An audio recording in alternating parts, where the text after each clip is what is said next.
This is Arts Alive. I'm Lynda Phillippi. My guest today is award-winning filmmaker Mike Santone of Meadowlake Productions. Welcome, Mike. Hi, Lynda. I'm glad you could be here today, and I really want to talk about your latest film that you've done, and I think that you brought it with you today. Yes, I did. It's called Yamhill Valley Vineyard's Mural. Okay. And we just finished it. It's taken us several months to do. We just finished it, and I brought a copy, and hopefully that'll run, and then we can talk about it. Perfect. Okay, great.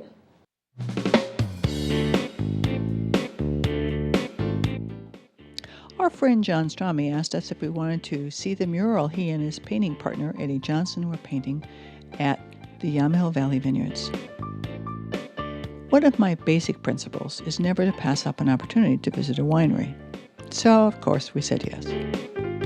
Yamhill Valley Vineyards is south of McMinnville off Highway 18. It's in the McMinnville AVA, on gorgeous rolling south-facing hills, not too far from the almost famous Erratic Rock. Despite what it may sound like, watching John and Eddie paint a wall is definitely not watching paint dry. The wall in question is huge, supported by a great deck suspended up maybe 30 feet over a canyon full of oak and birdsong, and their painting was a mural of substantial proportion.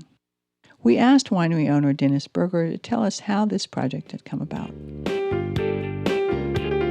We're on a mission in the last 5 years with billboards, with advertising, with upgrading the tasting room, changing that back wall into a destination site, it's a picnic, so that we can increase wine sales here at the winery. We built this facility in 1985, and since that time until 3 weeks ago, that back wall was an unfinished, ugly concrete wall.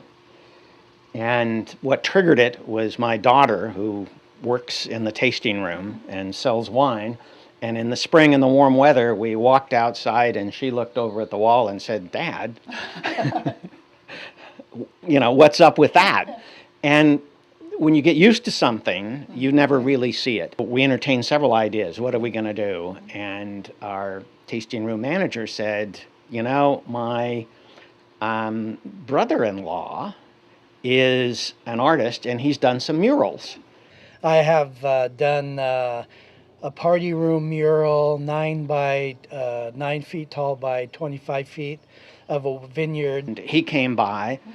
I told him a little bit about, what we had in mind. Do you think we could, does this need to look like an Italian countryside villa or a French winery?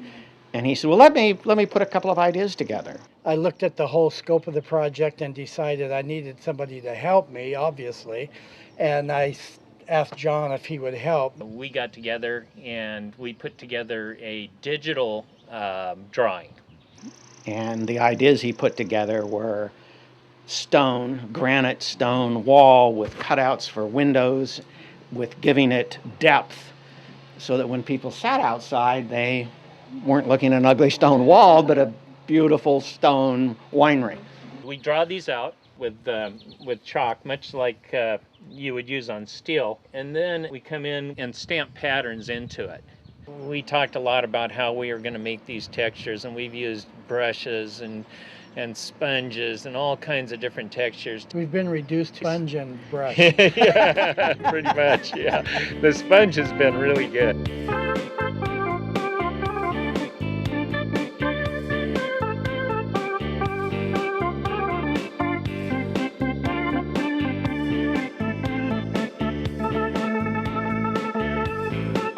Once we get it stamped in here and it looks good, then at that point we come in with small brushes and paint in the cracks, paint in the details. A lot of this is kind of a granite look, so we want those little bits of mica in there, and then we take and make sure that our shadow line is lifting the rock out. We want it to look as three-dimensional as possible. They've spent a aggressive process as they first put a base layer on and then several other layers and add the chisel marks, add the cracks, tone them differently, and at the end of the day, it looks like stone.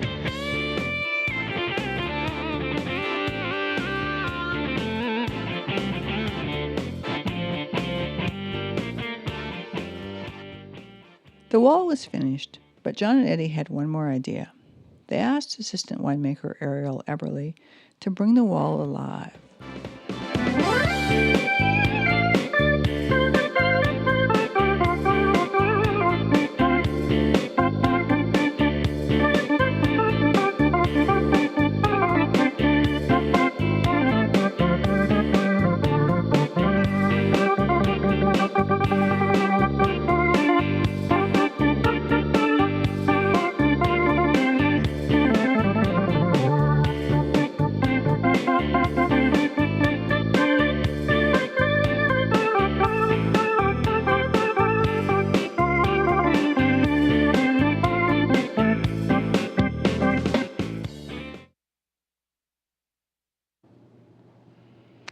Well, that was really something, Mike. And let's talk a little bit then about how that process worked in terms of time frame and how you decided what to film. And Well, yeah, that was a case where John got a hold of me and said he was doing this project.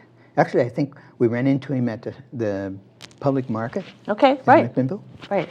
where he paints Every day, Saturday, every yeah. Saturday. Right. And he said he was doing this, him and Eddie Johnson. Oh, Eddie. Okay. Yeah, and well, it was actually Eddie's mural. They contacted Eddie, and it was his concepts and ideas. And he's a muralist. Okay, right. So they said, "Come on out." And we came out, and it was probably, well, the grapes hadn't got any leaves yet, so it was like early spring, maybe April. And we talked to them, and we did some shots of them painting, beginning and early.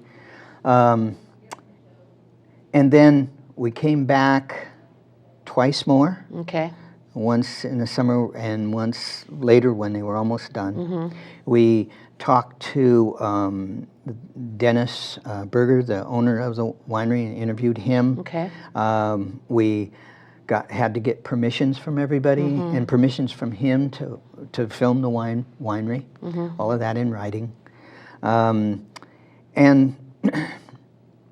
towards the end, John said him and Eddie had another idea about trying to bring the wall alive, the mural alive. Right. And they had this idea of having a girl come out of the wall. So they said, "Do you want to try that?" And so that's there at the end. Then we came back and shot that segment. We couldn't blend her completely into the wall, because just the nature of cameras just wouldn't let us do that. But overall, it took, and then we had to edit the pieces together. Sure. And we used maybe 3 different tapes and tapes are 40 minutes long. So for that 5-minute show, we did 40, 80, 120 minutes. 2 hours. 2 hours of, For a 5-minute film. For a 5-minute film, and cut it down and tried to get the best we could to tell that story of the mural. Wow. And we went through a couple different ideas around how should it be the painters and the story about the painting? Should it be about the winery?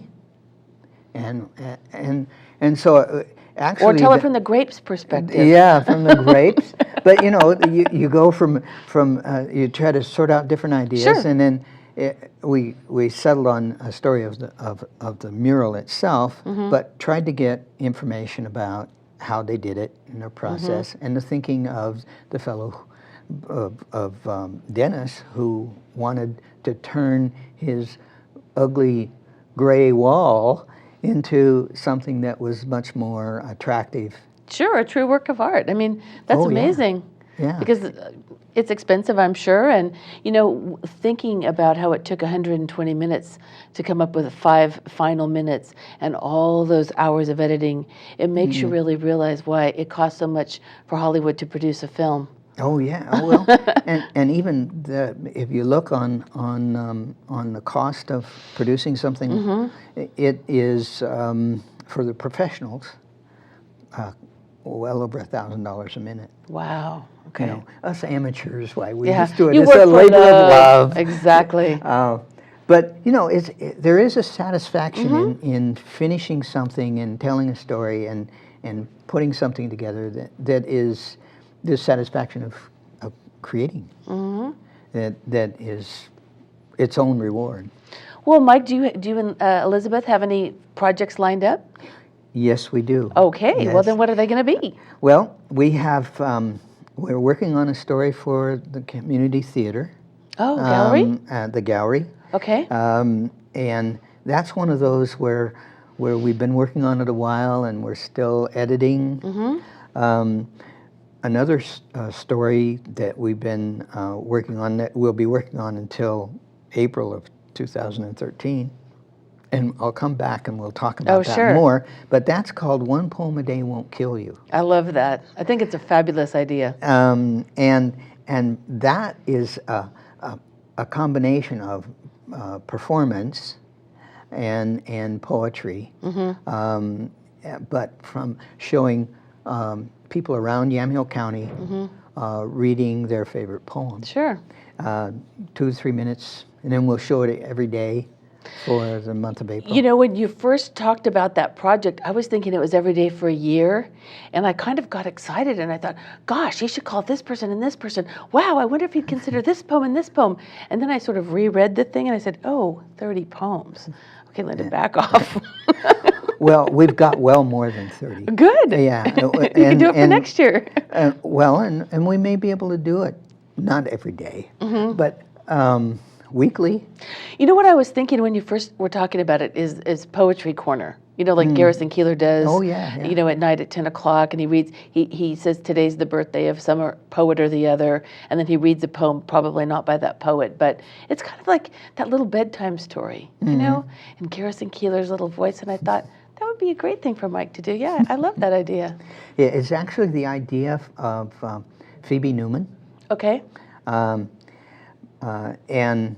she's going to be doing the introductions.